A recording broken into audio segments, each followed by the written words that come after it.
सब तो जानते हैं कि वो एक बहुत ही गुणी डॉक्टर भी थे और जो कि सेल्फ टॉट होम्योपैथ थे वो, और इतनी प्रबल थी उनकी शक्ति कि आज भी वो किसी को देखेंगे और देखते ही वो बता देंगे कि तुम्हें ये रोग है और इसकी ये दवा करनी चाहिए। दादा मुनि कोई एक जनरेशन के साथ तो रहे नहीं।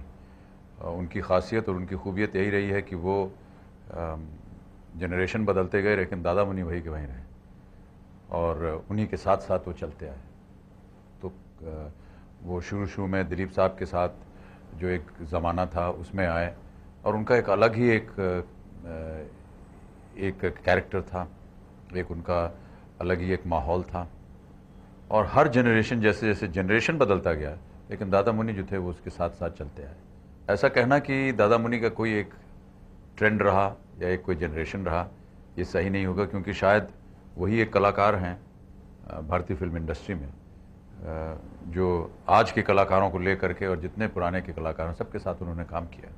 इतनी महान हस्ती, इतने महान कलाकार, लेकिन उनका जो रवैया था वो बहुत ही मिलनसार, बहुत ही सादगी थी उनके व्यवहार में। चाहे छोटे से छोटा कलाकार हो, चाहे बड़े से बड़ा कलाकार हो, वो हमेशा उनको बहुत ही इज्जत देते।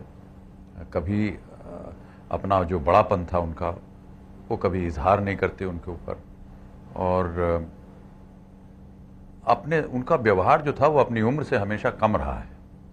वो एक बच्चे की तरह घुल मिल करके सबसे बात करते, मिलते जुलते।